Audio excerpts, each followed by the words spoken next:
Hi there, how you guys doing? My name is Gabe Barbosa. I'm a full-time streamer over on twitch.tv/gabebarbosa.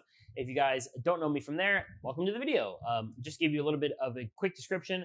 Today we're going to be doing a Q&A about me and about my life, and I thought I'd start with some basic information about me. So, like I said, my name is Gabe Barbosa. I started streaming about 2 years ago. I've been doing it full-time for about a year and change. And I've been in the entertainment world for about 12 years. So I've been there for a long time. So I told my chat, if you guys have any questions at all to ask me, please ask me. I'm going to go ahead and make a YouTube video about it. And I'm going to be as open and honest, as transparent as possible.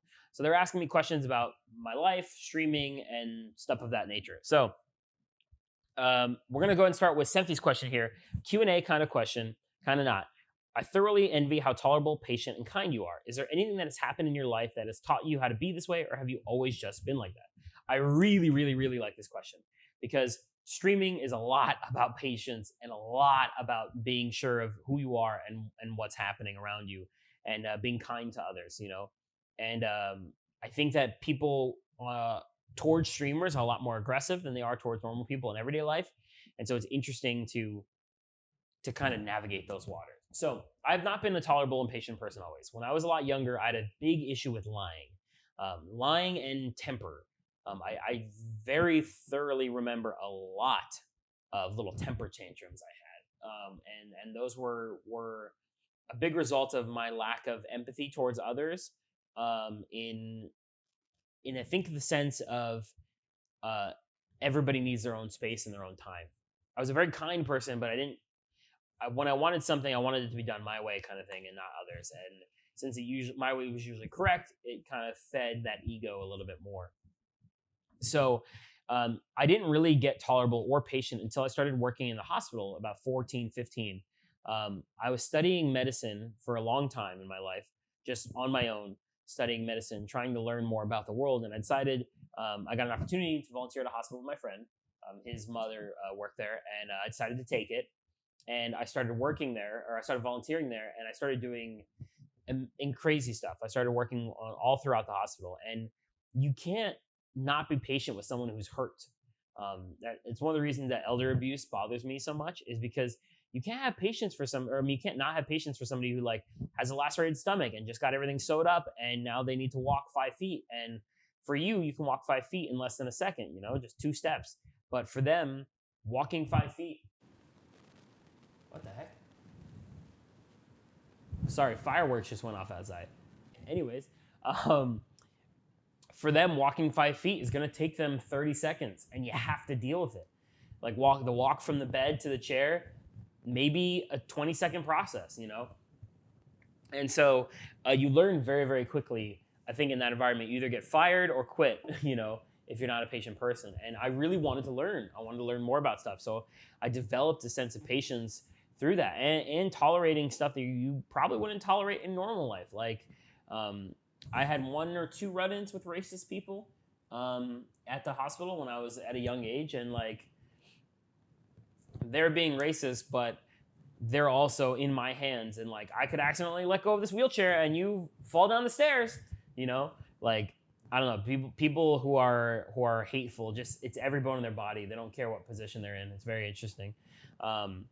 But that taught me a little bit of how to be more patient with people and really respect other people's time and efforts. And so another thing that helped a lot with that is when I was in like late middle school, early high school, I spent a lot of time, I was friend zoned by 3 different girls, not by them, but by myself. I never did anything about it, never asked them out or anything like that. And I spent a year with probably each girl, and that year was me being their best friend and not reaping any of the rewards I wanted, like kissing, hugging, girlfriend, boyfriend type thing, And I don't know, I became very comfortable with not getting what I want. I think I was like bratty and like a little bit grouchy, but I was never like freaking out, like flipping tables or getting in fights or arguments or anything like that. Like I remember a few spats with them, but never like full blown out like F you, I hate you, and I hate you kind of thing. I mean, I don't curse anyways, but you know what I mean. So I think those things really built up my patience and tolerance levels, like a lot. I can take a lot. And people who know me well knows that it takes a long time to flip a switch for me or a button. And so those things I think definitely help me out. That was a really good question. I appreciate that a lot. That's a super, super good question, Sempi. All right, let's take the next one. We'll go to Killer. So TTV Killer loves LT asked, what made you start streaming and why do you like Fortnite so much? I started streaming a long time ago. I started streaming about 2 years ago on this channel, but I started test streaming about 4 years ago on another channel. And then, like I said, I've been in the industry for about 12 years. So I was on Justin TV a long time ago. Never streamed, never even made an account or anything like that. I think maybe I did. But I just played around with viewing, viewing was my thing. I remember when someone with 100 viewers, you were like, holy frick, that person has 100 viewers. Jesus, and now people with 100 viewers like, small channel, which is like, what the frick, he's got 100 viewers, but anyways. So I started streaming back then because I really wanted to test it out. Like the reason I started streaming now, this 2 years, is because I was doing YouTube for a long time. I was working full time. I was doing video editing and photography and graphic design, all for money. And I was also doing my own YouTube channel, and I was burning out. All the videos on my YouTube channel, at least I thought at the time they were fully complete. And I really liked editing, and I really liked making stuff work, and I really liked pushing all my effort into it. And sometimes I'd spend 8 hours editing on a 4-minute video, and that's too much. And streaming is just being entertaining 24/7. And you guys know me, I don't shut up. I don't know how to shut up. So when I get on stream, I get on camera, I'm just talking. I don't care. I'm not gonna stop. I'm just gonna keep talking, and whether there's 0 people there or there's 100 people there, I will not change how I speak. I will continue to just not shut up. So that helps a lot. I think that when you are looking for a platform that is going to welcome someone who can't stop talking, I think streaming is the way to go, because you're just basically being entertaining 24/7. And if you can do that, which is hard, but if you can do that, it's worthwhile. It's definitely worthwhile. Why do I like Fortnite so much? I think Fortnite genuinely changed gaming as we see it. Fortnite came out towards the death of PUBG, right? And it was a new mechanic. Building in a game was a brand new mechanic that nobody thought of. Fortnite comes out with this mechanic basically. I know it was in other games, but Fortnite comes out with this mechanic basically, and they do such a good job at it. And then they start doing these things of updating every week, and everyone's like, holy frick, what's happening? Which updating every week is pretty normal in developer type scenarios, but they did it well past that. They were constantly adding, changing, updating, removing, doing all these things. And then they came out with a supporter creator code system, and holy frick, was that a smart idea. Every single person on the planet had a supporter creator code. Freaking these kids buying Instagram followers and botting all these accounts and everything, and everybody had a supporter creator code. And so when you have a supporter creator code, you want to share that as much as possible, because the only way you make money is if people use it. And so all the streamers were constantly playing Fortnite, doing all these things. And Fortnite started throwing money at people, just throwing money at people with these tournaments, these events, these public, like all this stuff that was happening that honestly, it's kind of dumb not to play Fortnite. Like your average Joe Schmo Booga, or Bugga, or however you want to call him. He won $3 million at the New York event. From playing at his home in his bedroom to going to an event, he won $3 million. Like, the minimum amount of money you could win at that event was $50,000. That is still more than most people's salaries. Way more than my salary for the year. So it's dumb not to. Fortnite did a good job, and as much crap as I give the game and other people give the game, I think it is an amazing game, and I do love it. I think it is quite amazing. All right, next question. Let's see. My question, how long do you stream on average? Well, on average, I stream roughly about 8 hours now. I've gotten my average down to 8. My average for 1 week was 12 hours. But from the most time in my streaming career, it's been at about 10 to 11 hours average. So a lot of you know I stream less on the weekends. I will hang out with White Paw and try and be there for her when that all happens, like when she comes home and stuff like that. So I stream a lot less now than I used to. That's for sure. I went from about 280 hours or 299 hour average per month to about 230-ish average now per month. Unplugged, my mod. Unplugged Titan asked, how has streaming taken a hit on you mentally and physically? Physically, it's been, like now it's pretty good. Like, I don't know, some of you guys may know, might remember, but I used to have a gut. And now I don't really have a gut anymore. Like you can see, I got a little bit of a belly, but that's it. But I used to have a gut. But it's been well. Like I think my definition of like muscle definition is weirdly like improving, even though I'm not really working out, and I've lost some weight. But it was hard, man. When I moved out to LA, when I first moved out to LA, I was paying stupid amounts of money for everything, which was crazy. I was doing something I wasn't happy with, which was my job at the time, and I was making decent enough money that I could actually, spend money on Postmates and stuff like that. So I was just constantly eating, and when it was really, really bad, I got up to about 228 roughly, and I'm not tall, I'm 5'8", so 228 is heavy. And now I'm down to 204. And really the big change was like, you can't sustain ordering out or ordering food or eating out. And so I make food. You guys know that like I make my own breakfast, and then I usually will, if I stream after 1, I'll eat lunch before, but if I stream before 1, I'll actually make lunch, like a sandwich or something, and eat while I'm streaming. And then most of the time I try and get off for White Pot so I can make her dinner or eat with her, one or the other. So I'm constantly making food. I don't order out. We don't go out. I don't like go to McDonald's or anything like that. And I play a lot of Pokemon Go now. That's like my thing that forces me outside, so I don't stay inside the house all day long. And that game makes you walk. So that works out really, really well. Mentally, it is a whole different thing. Holy frick. I got a little bit of practice. So about 2 years ago, 3 years ago, I don't even know how long anymore. I got the opportunity to work from home doing tech support over the phone, and I worked for 10-hour days every day for 4 days a week for roughly like 7, 8 months, maybe a year. I don't really remember how long I did, and I was making a lot of money. But the big problem with it is that you don't talk to anybody. Yeah, I lived at home with my parents, but I was literally upstairs for 10 hours a day, and I'm just talking to these people over the phone, trying to help them solve their problems. And I didn't get to speak to other humans, I went out with other people like 3 times in that whole endeavor, and that was pretty much it. Like 3 or 4 times, and then that was it. But now I'm home alone most of the time. Like usually I wake up with or right after White Paw leaves, and then I do my stuff, and then I work, and then after I'm done working, White Paw comes home. And so like I'm constantly doing stuff for others and not myself usually. Like when I wake up, like this morning, I woke up this morning with 4 messages.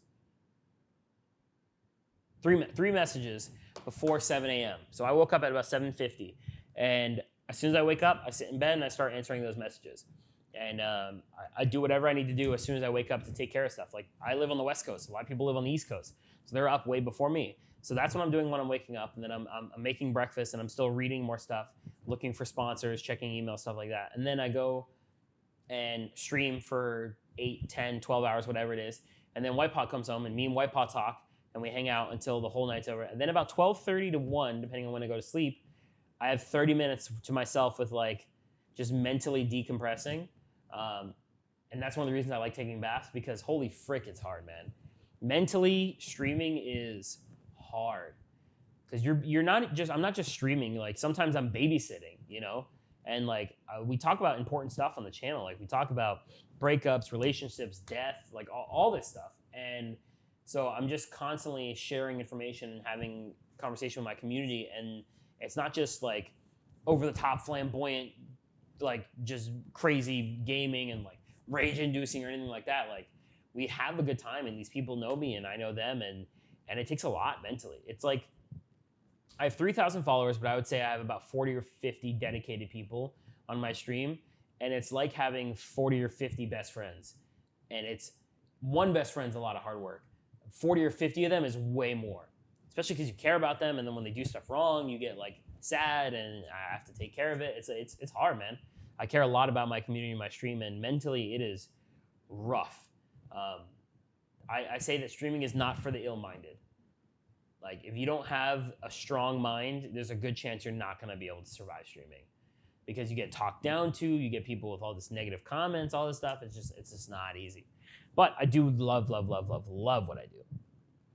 All right, we're gonna go right into a next question with Tiny here. It actually has to deal with what we were just talking about. So question for the Q&A. How do you prevent/deal with trollers, such as names, fake donos, them being toxic, and your chat? Basically stream trollers in general. So this is an interesting question because everybody handles this differently. Every stream is different. There are streams that insta-ban people. There are streams that time people out. There are streams that you can't speak until you've been following for 6 months. What's that guy's name? Soda Poppin'. You can't type in his chat until you've been following for 6 months. So there's a lot of stuff that people do out there to make these things happen. So everybody has their own way of dealing with it. The way I deal with it is we'll split into 2 categories. We'll split trolling and then just unacceptable. So when people are racist, it's immediate ban, no matter what it is. If it's a name that's racist, ban. If it's a fake dono that's racist, ban. If it's a real dono that's racist, I will read the only part of the name that is eligible to be read. So a thank you, Nick, would be an example. I don't have to repeat the rest of it. And then I would say thank you for the money, and then I would ban them, and then turn my donos to private temporarily, and then I would only manually approve dono alerts, basically. And then people being toxic to me, I don't care. I'm very headstrong and self-confident. I am much more mentally self-confident than anything else. Like, I wouldn't say I'm very physically self-confident, but mentally I'm just a wall. I'm brick solid. I know I'm fine, and I don't have to worry about you.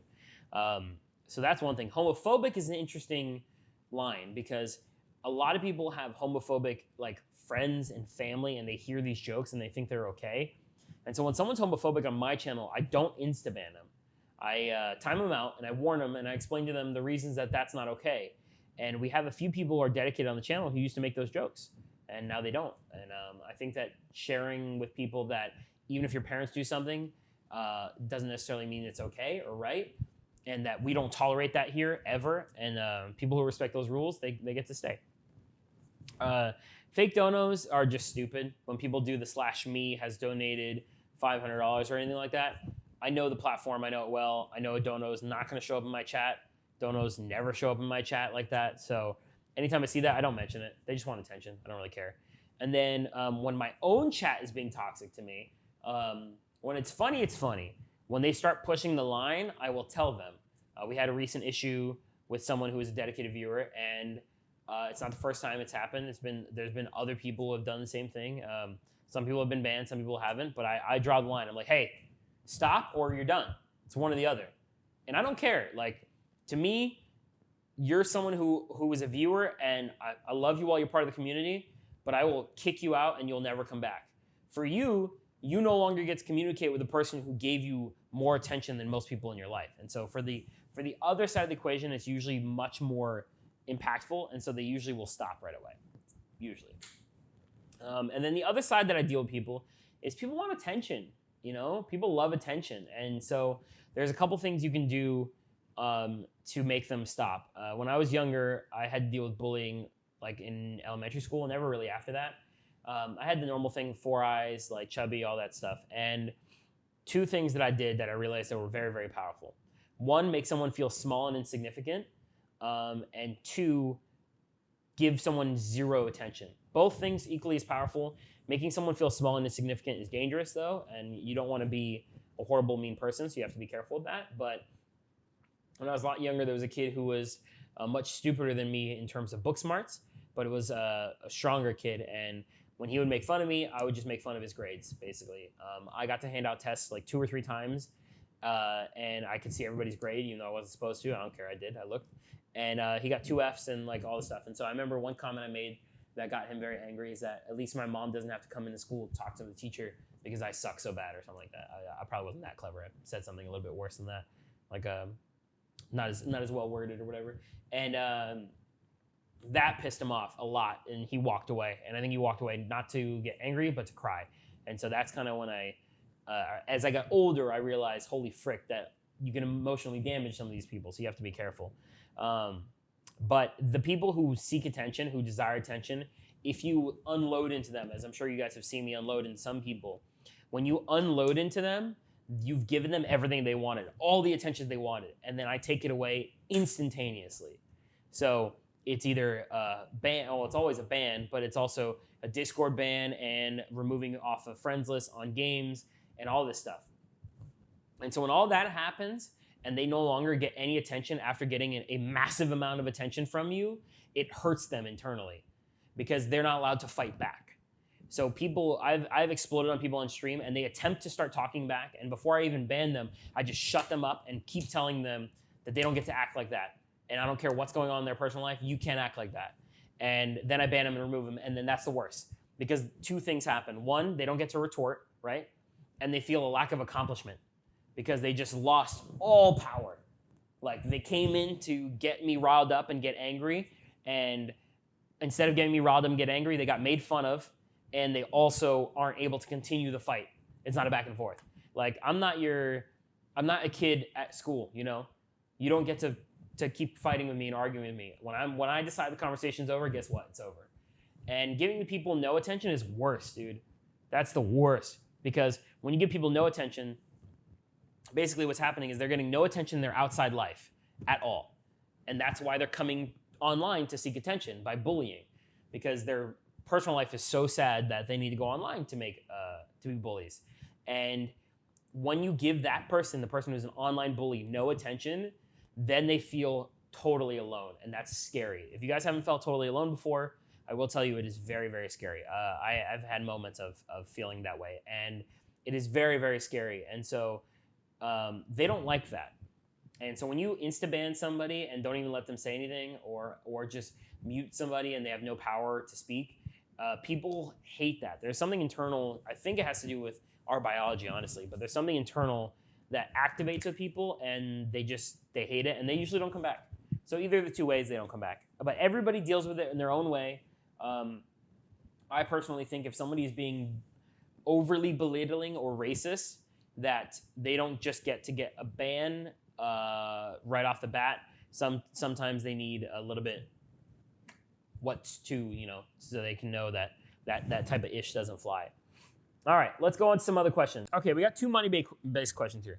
Deathbringer22 asks, how do you build a community so fast you can make moolah, money? And then Spoder asks, where's Spoder's message? Main questions I had were, how do you go about getting sponsors, and when should I be contacting them? I think that making a community to make money requires you telling people you need money. I don't think there's any shame in making money streaming, and I don't think there's any shame telling people that you need them to sub or donate or anything for you to continue, because it's not false, it's not shady, it's not anything like that. I think people who hide behind other stuff, that's where it becomes dangerous. Like people who are like, if you donate this money, I'll do a freaking bikini stream, like that type of stuff. Like, no, I don't do that stuff. We have goals, right? And if certain goals are hit, we will do stuff, but I never push for those goals. And you guys know from my hundreds of hours of streaming that if I have a sub goal, like at this amount of subs, we're going to do this, right? I'm not going to keep begging for subs every day. I don't do that. Maybe I should, but I don't. And I don't think there's anything shady with being just straight up honest about it. And that's how I do it. So even when I had 10 viewers, I told people, like, I need donations and I need bits. Like, I need you guys to keep giving me bits, keep giving me donos, because that's the only way I can continue. Because let's be honest, I have bills to pay, you know, and like I'm making a 1/10 of what I used to make, and so obviously I had to reduce my bills down to a 1/10, which I've done. But me and White Paw, we got stuff we got to pay, we got stuff we got to do. So if there's no money in there, I can't continue doing it. I would have to switch jobs.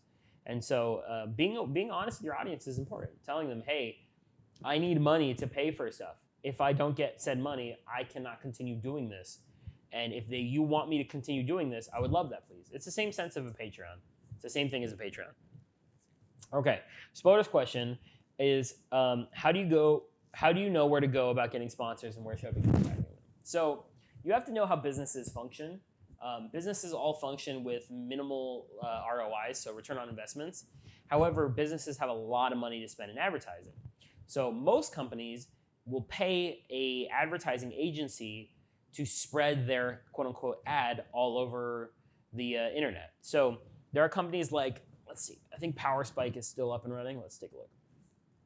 Okay, so there's a company called PowerSpike that influences streamers. it gives them access to brands, right?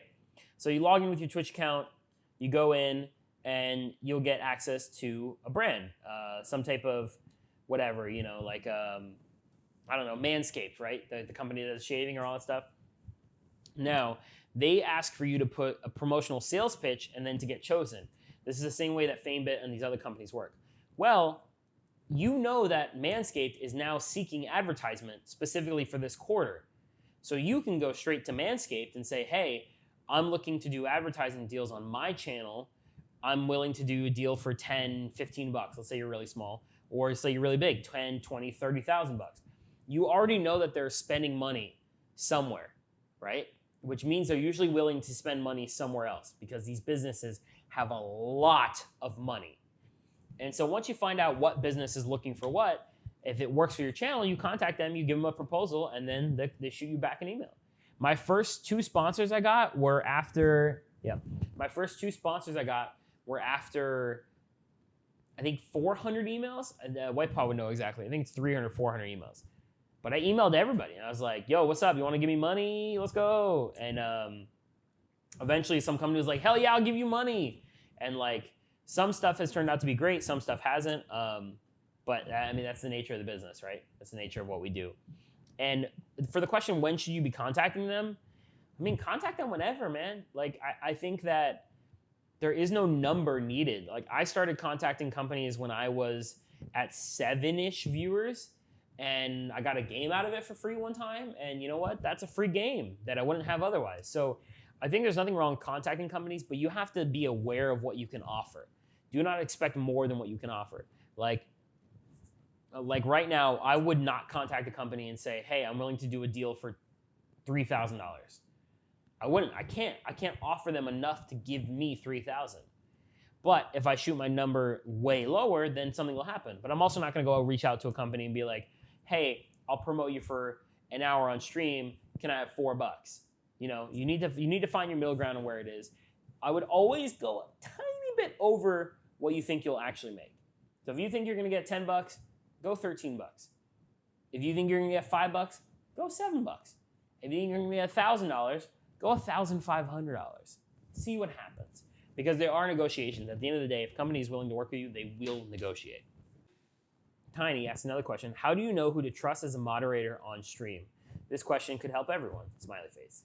That question could help everyone. So everybody's different, right? One of the things that I don't like and don't really, I don't want to say respect, but it's honest, is I don't really respect that much, is mod walls. So some people have this like idea for some reason that they want to have a mod wall on Twitch. So every single person on the Twitch channel is a mod, but mods have so much power. I understand if you're not trying to do it as a job, but if you're trying to do it as a job, mods have a lot of power. It is very dangerous to have many, many moderators, because they can control a lot of different things on the stream, and Nightbot and Stream Elements and all this stuff. So I think personally, that is a horrible decision. But who I would trust as a moderator on the stream would generally be someone I would trust to someone to take your money to the bank, basically. Because if I stream without a moderator, I'm still in charge of getting my own money. But now there's a middleman who can control whether or not I get my money. Because the moderators, they're the ones who bring entertainment to the channel. They're the ones who talk to everybody. They're the ones who are supposed to uplift your stream. And so they're the ones who are supposed to be your biggest promoters. And if they are not, and they're not helping you in that sense, then someone who might have potentially subbed, potentially donated, or potentially followed will not. And it's very dangerous to have mods who aren't good. Mods need to be present and aware. I also think that moderators who are mods on two different channels is problematic, especially if both of them are full-time streamers. Mods that split their time up are more than likely going to get one place more attention than the other, and that becomes very dangerous very quickly. My mods personally, Baron, being the mod you guys all know and love, he helped me start the channel. So at one point when I was streaming, he was like, hey, you could do this, this, this kind of thing, right? And so me and him decided to work together and build my channel and make it happen. He's the reason that the channel is doing well and working. He helped me start this thing. And Baron is my first mod. He was helping nonstop, like 80 hours or more a week, helping me maintain my stream. And then he had a kid, and he was still helping like 80 hours or more. And now Baron's taken more of a backseat, and he's has a family now and a house and all this stuff. And like Baron is like my brick, and he's the brick of the channel. And you guys know this. Like he's the head honcho on the channel. And then you have Rans, who was my next mod. Rans came in after a lot of my other dedicated viewers came in, but Rans was just so straightforward with everything that I knew he was like, he just wasn't gonna take two craps. Like he didn't care, and he respected me, and so I gave him moderator, and I don't regret it. Everything he's done since, like he's been amazing. He's like the silent mod. He doesn't talk in the chat all the time. He's not always there, but like I'll be streaming one day and no other moderators are there, and some guy will get timed out, and I'm like, what the frick? Or I'll ask somebody to play with me, and they come into Discord to play with me, and then they'll get moved into my Discord channel, and I don't even see him in the stream, but I see him online on Discord, and I know that he's watching and hiding in the background. And then my third mod was actually picked through the community by an application process. So I let my community apply for junior mods, and Baron wrote all of the commands, excuse me, that junior mods were able to use. And so the junior mods were able to go through and do like little things. And we ended up choosing one, and it was Unplugged, and you guys all know Unplugged. And Unplugged did an insanely good job, like insanely good job. And so when Unplugged became a mod, we were so impressed and so shocked that I was like, no, I'm gonna make him a full mod, it's time. And so we made him a full mod, and he's been insane ever since. Unplugged, I would say right now, is my main full-time mod. This guy's got freaking 23,000 more messages than anybody else on the channel. He's been watching for over 2 months, actual watch time. Like Unplug is the backbone of the channel. Like more than ever. Like if Baron is the foundation, Unplug's the house, you know? And then Rans just lives in the walls. And then my fourth and final mod is Whitepaw. And Whitepaw has been trying to take a more supportive and managerial role over the stream. And so we gave her mod access, and now she's helping out do stuff and banning people and stuff like that. So she's taking care of that kind of stuff. And so my mods are people that I would trust to take my money to the bank, you know, like, because that's what they're doing. If you would trust somebody with $1,000 to go deposit it into your bank account and not spend a single dime of it, then that's the easiest way to look at a mod, I think, personally. Connection matters, and knowing someone in person doesn't matter. There's a lot of people I know personally that I would never make a mod on my channel, ever. And there's also a lot of people who have been dedicated to my stream for years, or for a year, and I probably wouldn't make them a mod. Mods is an important responsibility, and it's not always a fun job. And so people who are mods are just, I mean, they mean the world. The mods are the best. My mods are the best. My mods mean the world to me. And like, if I could pay them all, I would. And when I can pay them all, I will. You know, that's my goal, is to make enough money that I can start supporting other people financially through my stream, either through giveaways or just giving back to all this stuff. So, yeah, I think it's a good place to end it, man. My mods being just the best. I think that's a great place to end it. So, chat, we're going to go ahead and end it there. I just called you guys chat. This is YouTube frick. We're going to go ahead and end it there. If you guys have any more questions for me, please leave them down below. If you haven't subscribed already to the channel, go ahead and subscribe. I will be back with more stuff. Do I know when it's going to come out? No. And I'm not promising anything. My focus is streaming, twitch.tv/gabebarbosa. But subscribe here, turn on your notifications, because when I do post a video, you'll be like, oh, frick, he finally posted one. And you'll be able to see it.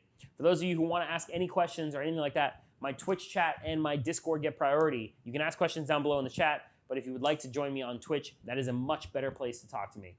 Thank you guys so much for joining. For everyone who I mentioned in this video and everyone I didn't mention, I have more questions.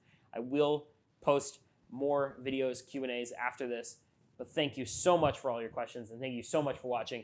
I appreciate everything you guys do for me. You guys are amazing. Have a wonderful day. Goodbye.